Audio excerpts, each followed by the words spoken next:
All right, my dudes, and welcome back to your horror movie recommendations review part 25. Isn't it crazy? And it kind of falls like right before Christmas, which is bananas. I didn't plan that, I swear. I'm not that cryptic / like thought up of. Also, hold up and wait till the end, guys, because I'm going to drop my 3 favorite movies that I love to watch during the holidays. They aren't necessarily holiday spooky movies, but they're spooky movies that like just warm my heart. So get ready for that. Anyways, so today I'm covering 4 movies that you guys recommended me to watch. And these all came from, I think, different lists. There was one I was doing top 10 lists. And they're all part 3 of movies. And I was like, how odd is this? How does everybody like these, like, number 3s of films? Is this a thing? Also,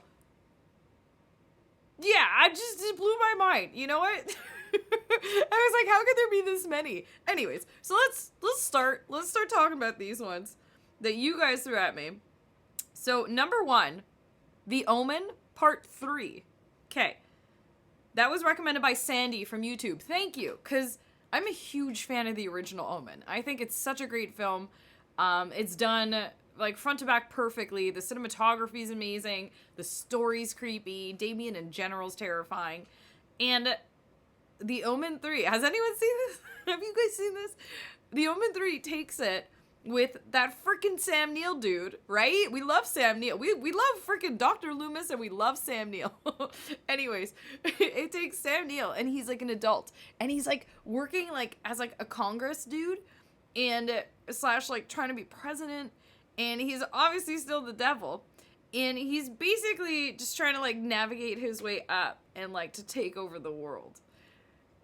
It's a strange one. It's, you know, by all means, it's not creepy. But what was really interesting about this movie is it took such a political stance on like evil and Satan and like the concept behind it. I thought it was so good. So Sandy, thank you so much for pushing me to watch that one.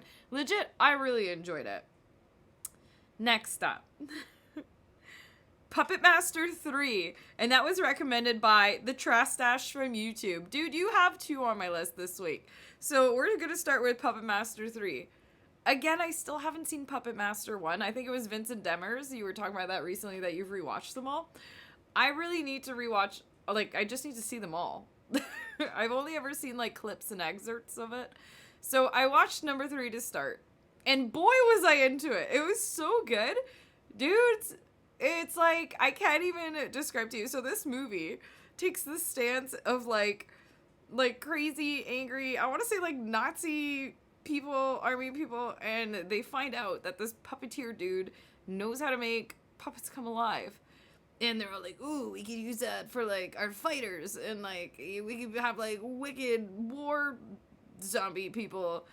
And it's pretty bananas. And, like, of course, like, the puppets are pretty spooky. There's, like, this one that kind of looks like, freaking, what's his name? The one from Toy Story there, the cowboy. There's a, like, and anyways, like, his wife ends up dying, like, turns her into a creepy doll. It's very interesting. And, like, it was fun. It was a lot of fun. The deaths were really good, too. And, again, the concept was just bananas. Like, you remember the movie Dead Snow? Imagine if Dead Snow met, no, I mean, not that far-fetched, but met the Puppet Master. Definitely worth the watch. I don't know why this doesn't get more praise, because I never thought of watching it, like, before. So, Puppet Master 3, pretty damn good. You guys should see it. Next up.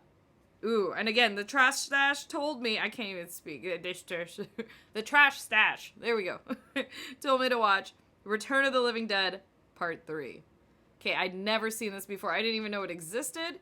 And then I saw the cover, and I totally remember that cover. I don't know if it was in my video rental place's bathroom or somewhere, but I'd seen it tons for some reason.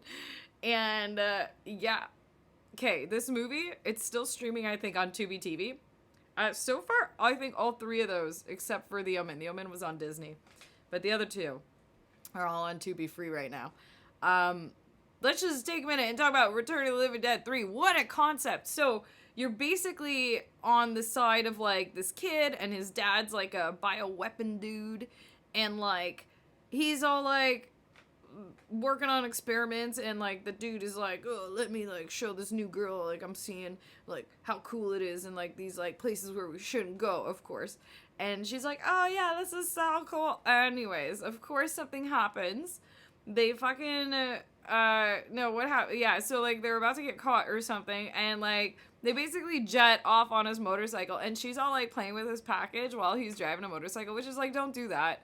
Like, you know, you're in a car, it might be, no, none of that's safe. Don't do it. And of course she dies. She goes flying off his bike.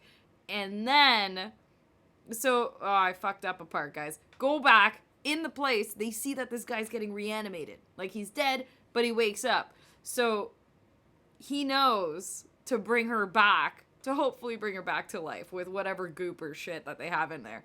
It kind of runs off the OG Return of the Living Dead like that. Remember how there was like those like tubs of like slime, and you're like, or like gas, and it gets out, and like you're like, oh, that's what's making them happy. Anyways, it goes back to that whole like nuclear kind of vibe, which I really enjoyed about that. Plus, this was made in like the 90s, and like the effects were really good. And again, the story, it was just good. It would like, there's a point where you're just like, oh my god, okay, they're just running around the city. Anyways, I'm gonna stop myself before. So obviously, he gives it to her. She gets reanimated. But she's like fucking dealing with like, oh my god, I must be turning into a zombie. Like, I'm really hungry, but I'm not hungry for Twinkies. And it's like this fun adventure of like trying to get her back to the lab or something somehow. And like, of course, the government's like, oh my god, this like biohazard of a girl is out there and can contaminate people. And then you have like these awesome thugs that are like freaking like, they're speaking Spanish, and they're all like fucking, oh, it's so good. It's so good. They have like the characterization in it, or whatever you say it. Yes, it's worth it. Anyways, Return of the Living Dead 3, my dudes. Watch it. Definitely worth it. And lastly, so I have no idea who recommended this, and I know I've seen it written by multiple people. And this is The Exorcist 3, okay? I'd never seen this growing up. It was never on my list to watch. Same with, I don't think I've ever seen the second Exorcist either. I was a big #1 fan. So yeah. Exorcist 3, guys. Whoa.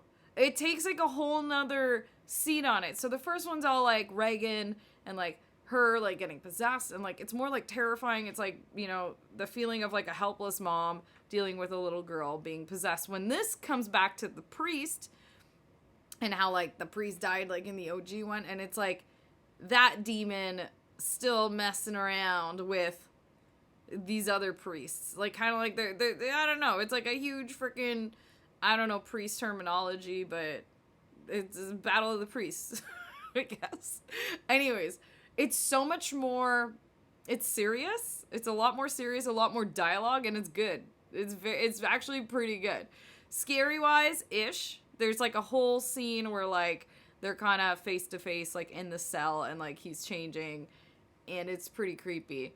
But otherwise, it's like your classic, almost like the Omen style, you know, where it's not too many jump scares. It's more like cerebral, if that makes any sense. Anyways, guys, those are my 4 part 3 films that I could share with you that were like pretty freaking good. And I appreciate it. I would love for you guys to write in the comments if you know any other movies that are like the part 3 that are actually really good. Because how many times do we watch like the first movie and we're like, hey, fuck it. Like, I'm not going back to that. And sometimes the third one apparently is pretty damn good. So I'd love to know. Also, guys, it's the holidays. So I know my Movie Monday is probably going to fall after Christmas, of course. So I want to wish you all a very Merry Christmas and our Festivus, freaking Kwanzaa, whatever the hell you guys are celebrating, all that jazz. Happy holidays. But I also want to shout out a couple of my favorite holiday movies that I love to watch. So when it comes to horror, I don't know that many Christmassy horror movies. So like this time around, I was able to watch a couple because Shudder has been really awesome about having like a collection thing up, and I started watching a couple of those. So I'm gonna hang back on those and save those for my Movie Monday with you guys. But what do I always like to watch on Christmas that has to do with horror? It's The Thing. I love the thing. I think it's the fact that it all takes place in the snow. It actually looks a lot like what we're dealing with here out in Quebec. Just mountains of snow. There's something warm about it and Christmassy. Don't ask me why. And of course, The Shining. I'm a very big Shining fan when it comes to the holidays. And I don't know why. Again, a warm, fuzzy feeling. And I think it's because they're locked up and a lot of the shit goes down when it starts snowing. Does that make sense? And lastly, I would have, like, Black Christmas, I think, hands down, would be, like, my Christmas spooky movie. Because, like, the original. I've always loved that movie. I think it's so spooky. And I remember hearing years ago, I don't know if the rumors are true. I'm pretty sure it's true though. Like, but Michael Myers is, like, the idea of his character came based off of the killer in Black Christmas, which is really neat. And you can see it a lot when you're watching the film, just the stalkerism of it and like the heavy breathing, even like the POV kind of style. So yeah, so those are my like little top threes that I always watch every Christmas. I would love to know what you guys watch every Christmas/holiday season, what warms your heart. And come Monday, I'm going to be hitting you guys with a bunch of random horror Christmas movies that I got to watch that we'll see if they were good or bad. All right, you guys, again, happy holidays.